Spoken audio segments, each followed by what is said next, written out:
Well, hello, this is Jeff Gaudiosi, and you're on misplacedstraws.com, where music comes to life. And my guest today has been making music with his band, The Tubes, for nearly 50 years.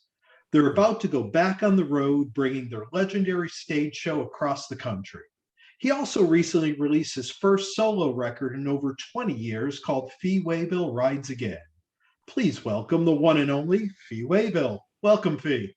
Thank you, Jeff. Nice to be here. How are you? I'm doing great. It's a pleasure to have you. Now, Where are you? I'm in Connecticut. Connecticut. Oh, Yeah. okay. So let's start with this Tubes tour coming up. You go through the Midwest, you come up here to the Northeast a bit. And prior to the pandemic, you guys were playing the entire Completion Backwards Principle record in the tour. Will you be continuing that? Yes, we are. We're continuing with that. Almost all of the dates. I think there was only one date in all of these dates we have coming up in October where we had done it before. So all of the other dates are brand new dates where we've never done it. So we just stuck with doing it, and it was a lot easier. Believe me, it was a lot easier to go back to rehearsal with something that we had been playing for 6 or 8 months, pre-pandemic, and rather than come up with a whole new concept, and it was easier. But then again, it's a great show. I really enjoy doing it, and it's. And like I said, it's fun. It's really fun. Usually we open the show with "Talk to You Later," which is the first song on the album, and in the past that was always the closer. Yeah. and people love to sing along, and and so we open up with it, and we did it a few times, and then and then at the end of the show we went, well. People were looking around going, where's Talk to You? And okay, so we do a reprise at the end of the show again. So because that's one of the ones they love to sing along with. And I love getting people to sing along with me. It's great. And Tube shows, you said it in your answer, they're just fun. And that's what rock and roll should be. And you guys made your name on the road with your iconic stage shows and characters. And is any of that continuing into this show? Any of your characters? Any of the famous bits? Yeah. Oh yeah, absolutely. I think I'm doing maybe 8 costume changes or 10. Oh my God. This show. We're still doing. We don't have 35 people on the stage anymore like we used to, but yeah, I'm doing Quaalude with the big shoes, and I'm doing Bondage, and I'm doing What Do You Want from Life, and White Punks on Dope, and then there's a number of other characters kind of involved in the Completion Backward Principle, and kind of twisted businessman kind of characters. But yeah, that's kind of my thing, I find it very difficult to just stand there. And although the focus has kind of changed for us, which I like. The focus used to be massive theatrical, show with dancing and props and sets, and I think when the focus was there, a lot of times the music was the songs had become secondary, and now we've kind of realized, gosh, like you said, almost 50 years later, these songs really stand up, and now the focus is more on the music. And there's a few songs where I don't actually do any characters. I just stand there and sing the song, which is great. And so I like the transition, the way because I'm so proud to be playing with these guys. They're such good musicians. Everybody is so good, and Roger's solo on Don't Want to Wait Anymore is just blitzkrieg. It's amazing. So I really, whereas before, it was rush backstage and change into another costume. And now it's, it's not rushed. We kind of intersperse costume with the music performance. And so it's a lot more fun for me. Yeah, and it's funny, like you were saying that after a while, that visual starts to overtake the song, and Right. you guys were so known for what you did live on stage. Like you said, there were times where you had 35 people on stage with you, Yeah. and other bands did parts of that. I mean, Peter Gabriel did the characters, and Alice Cooper did the skits, and sort of the art rock of the Talking Heads.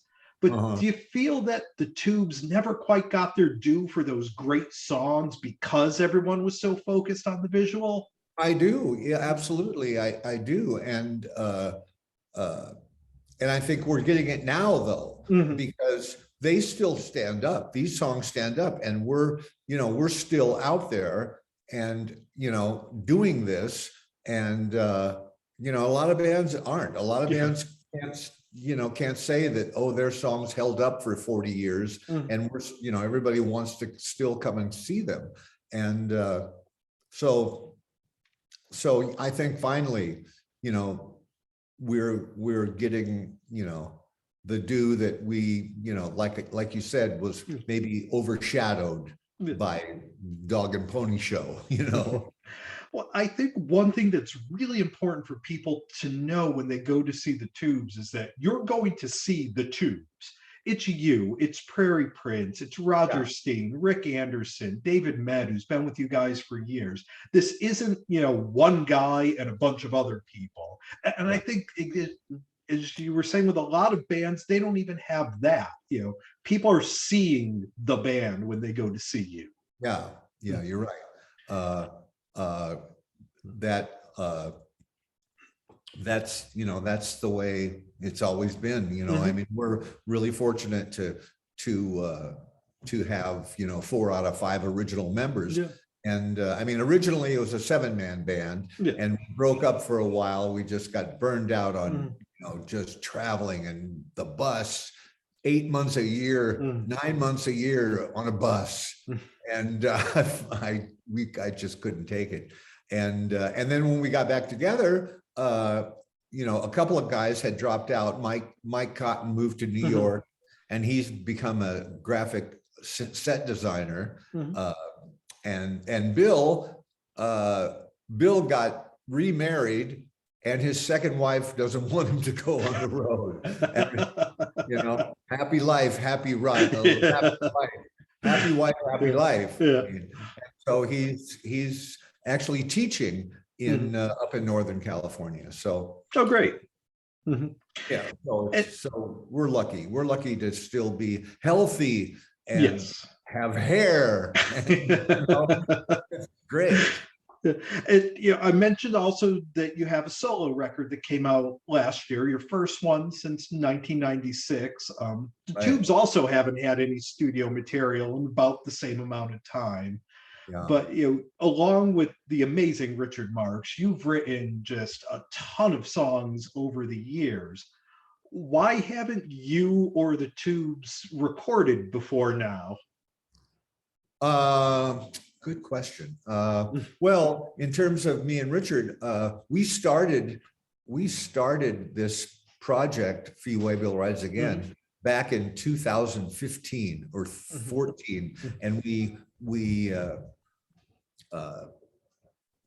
actually, I mean, it was kind of a fluke the way it started, even because Richard has 3 sons, Brandon, Lucas, and Jesse, and I'm the godfather to the 3 sons.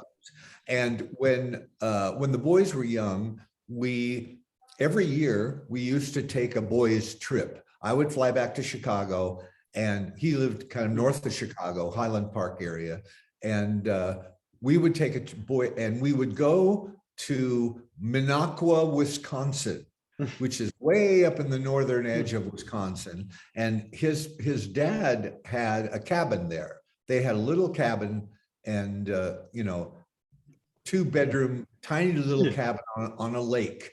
And so we would go up to the lake and we would do boys stuff for a week. We would go fishing and we would go go-kart driving and horseback riding and just, have a good time. And we did this for years and years. I mean, we must have done it for 10 or 12 years, every summer. And then in the summer of 2000, gosh, I guess it was even 2013, 2012, maybe, I can't remember. But I went out to do our boys trip, and the boys kind of went, we'd rather kind of go see our girlfriend and go to the movies, hang around, and we don't really want to go on the trip. And they kind of bailed out on us. And so Richard had a little studio at his house, and he said, well, let's go to the studio and write some songs. And that's when it started. And so we didn't go to Minocqua. We went to the studio and we spent a week writing and recording. And 4 of the songs on my record came from that era.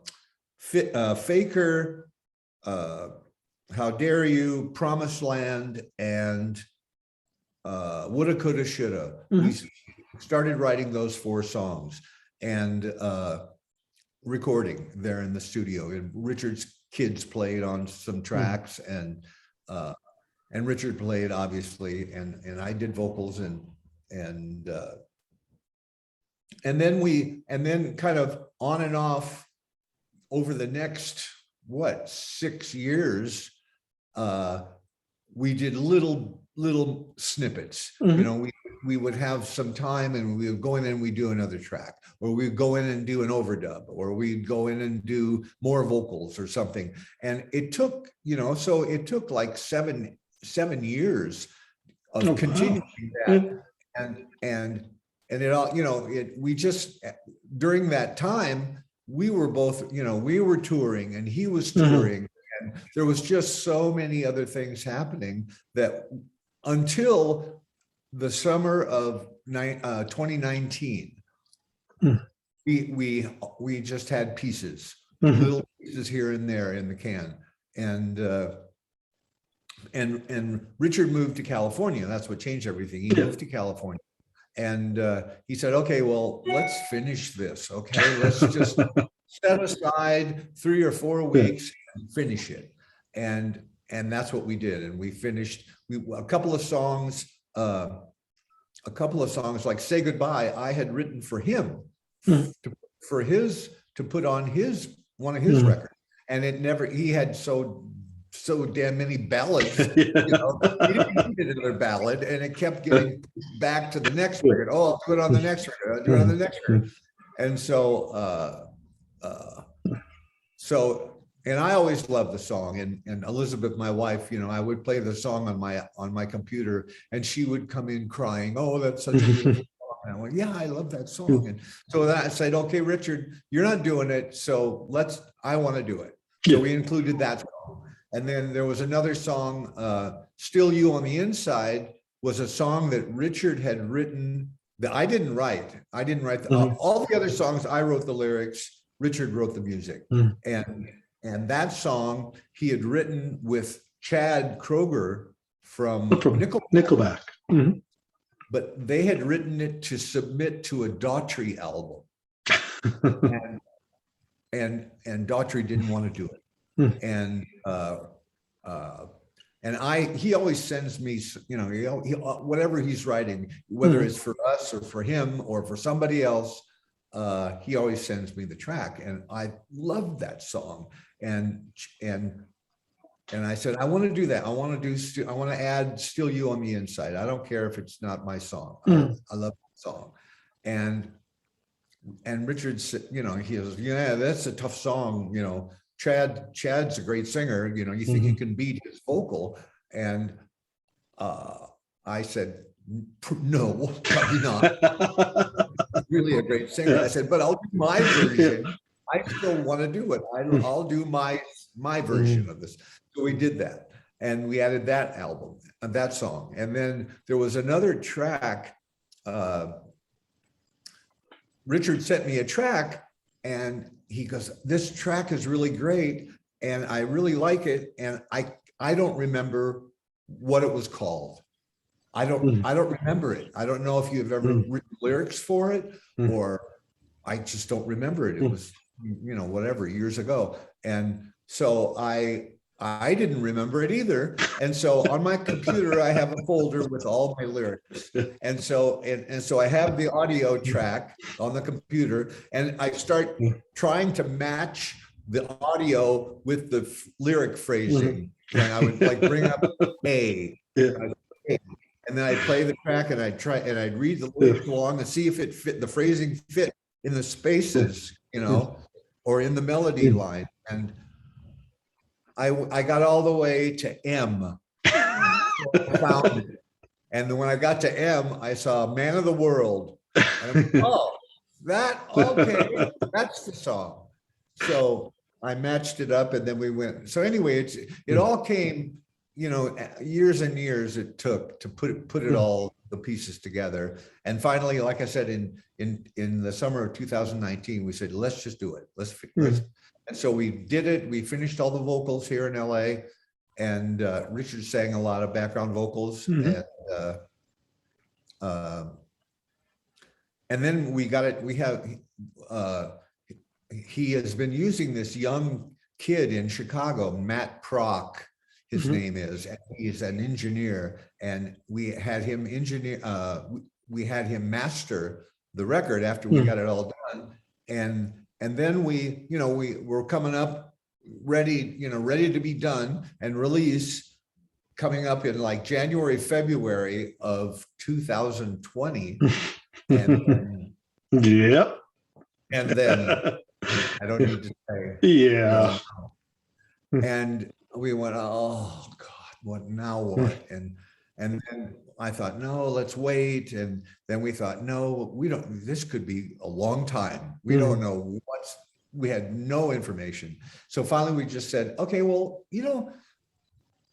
let's just do it anyway. People are quarantined. Okay, people are sitting around, listening to records, and they want something new. So we released, and it's been great, and has gotten great critical acclaim, and the same kind of thing as far as the Tubes going, making a new record, same kind of thing. It's years and years. We get together and we write a song, and then we record a song. We've got probably 1, 2, 3, 4, 5, maybe 5 songs. Oh wow!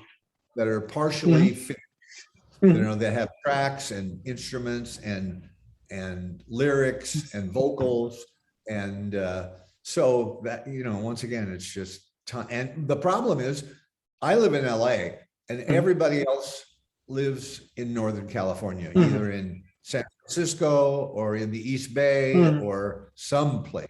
So it's just like a logistical problem to get together and have everybody's schedule coincide, and so, but it's gonna happen. It's gonna happen. And once things clear up a little bit, and assuming the world ever does get back to normal again, I've been lucky enough to see Richard a few times pre-pandemic, where he does this sort of acoustic storyteller kind of thing. Any chance of a Fee Waybill, Richard Marx, just you guys up there telling stories, playing your songs? Well, we're planning on doing a show in January. I'm planning on doing a solo show here in Los Angeles, at least to start. And we've got some offers in, and he's got a huge schedule planned for 2022. He's got, I think, more than 100 shows lined up, but January is wide open. So in January, we're gonna get some friends together, put a band together, and I'm gonna do a Fee Waybill solo show with Richard, on guitar and vocals with me. I mean, I've never done a solo show. After all these years, I have never done anything outside the Tubes. Really? That's amazing. Yeah.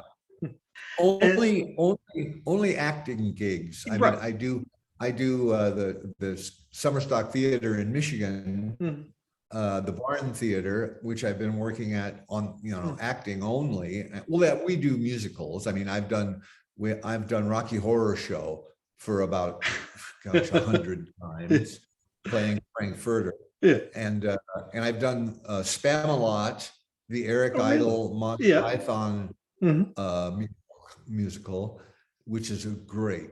It is. Oh, yeah. That's probably my favorite of all time. My favorite play to do. It's so great. And I played King Arthur, and it's just so much fun. And it's it's weird because in King Arthur doesn't really have any of the funny lines. Right. It's all his reaction.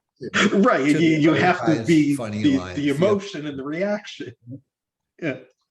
It's all reaction. Yeah. Right. And that's how you get the laugh, is the reaction that you can. And whereas Rocky Horror, Frankenfurter has all the funny lines. And then so you get the immediate response from your funny line from the, it's funny, but that's more difficult, I think, because especially Rocky Horror, there's a whole script for the audience. Yeah. They've got all these lines, all these retorts to Frankenfurter's lines. Brad Major's asshole. And the audience that comes to see it, they know all these lines. Yeah. So the problem becomes when I say the funny line, there's so many people in the audience that want to be first. And they blurt out their line before I'm even finished. They step on me again and again and again and again. Oh, and asshole. And I said, well, I didn't even say anything yet. Is that kind of love of musical theater and acting, is that what led to the characters that you developed with the Tubes? Was it sort of an outlet of combining the two? Yeah, it was actually. That's exactly right. When I was in high school, I was in a singing group, and we had at Scottsdale High in the 60s, we had a gigantic theater arts department with a lot of, that's gone by the wayside, unfortunately. But we had a 3,000 seat auditorium, and we had a full size 60 by 40 stage, and we had, it was amazing. And we had like a theater arts room, and we had a speech room, and we had a room where they taught you to build sets, like a carpentry room. And we had this director of the theater arts department was a guy named Joe Esley. And the guy was just brilliant. He was brilliant. And he kind of took me under his wing because, well, the way it started was my mother was a singer in Omaha, Nebraska. She was a singer, and she used to sing with big bands that would come to town on tour. And sometimes they didn't carry a singer along with them. I'm reading this book right now about Frank Sinatra, and he started as a singer in a big band, like Tommy Dorsey band. And but bands like that would come to Omaha, and they would hire my mom to sing.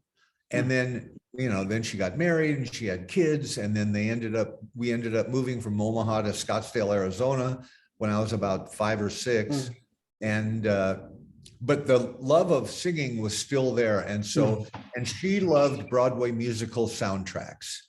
So we had we had Carousel and Oklahoma, and Sound of Music, and all of them. And one of them, my favorite one was West Side Story.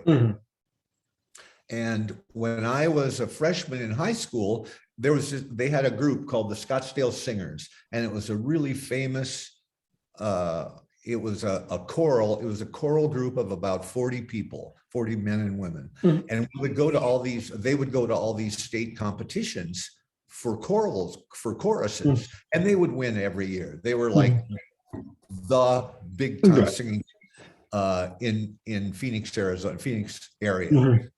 And so, and it was a varsity group. There was usually only juniors and seniors in the group. And they did material like Handel's Messiah every year and Baroque to Bach and all these really complicated pieces.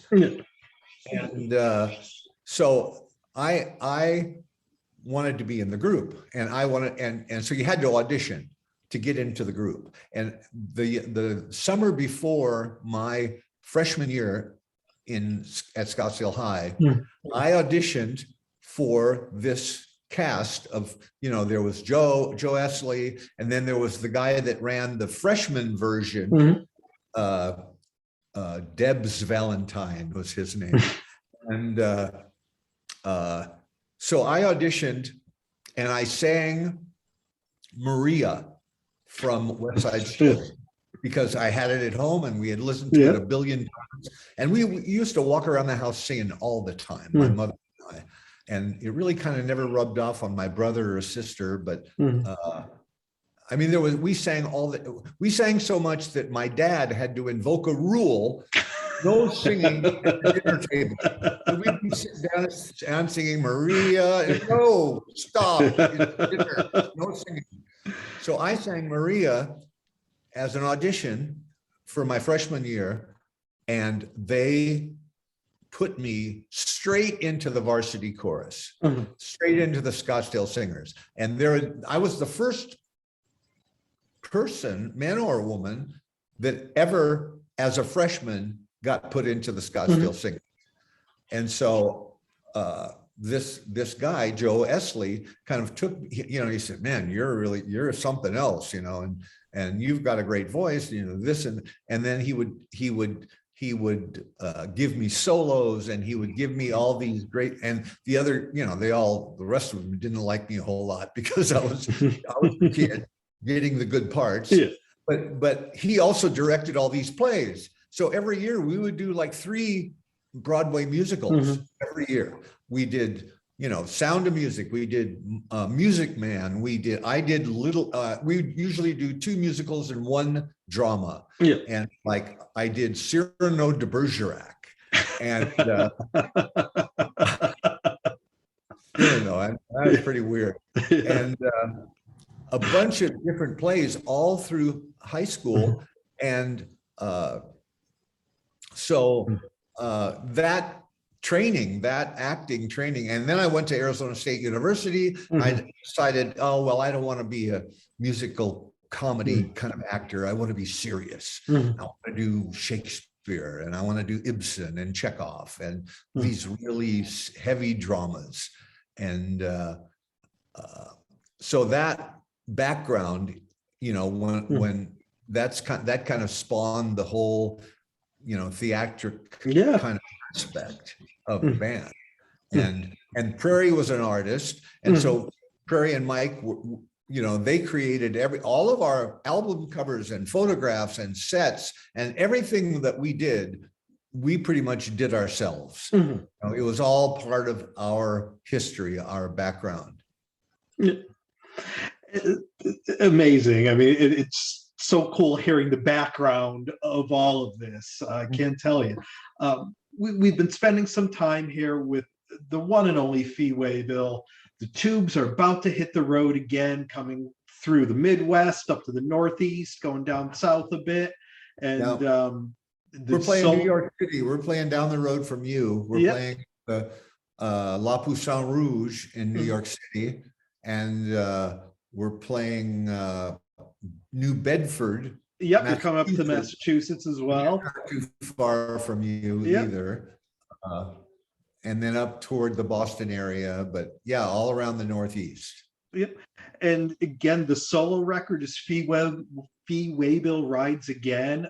It's a great record. It's one of those, the best compliment I could give it is when it's done, you're walking around after and you're still singing the choruses in your head, which just doesn't happen anymore. So that's always great when you get a record like that. Yeah. But Fee, thank you so much for taking the time to do this. It's been an absolute pleasure. I hope we get to do it again soon sometime. Yeah, for sure, Jeff. I enjoyed it. It's great. And I appreciate you taking your time to help promote our show. So come and see us in New York. Come and see us in New Bedford, and you're going to love it. I mean, it's a complete, you forget the world. It's a thrill ride for 2 hours, and you know, you can just immerse yourself in imagination. That's completion backward principle, is imagination creates reality. Yep. Okay. So Fee, thank you so much. Best of luck. Man. We'll talk again soon. Okay. Thanks, Jeff. Thank you. Bye-bye. Bye.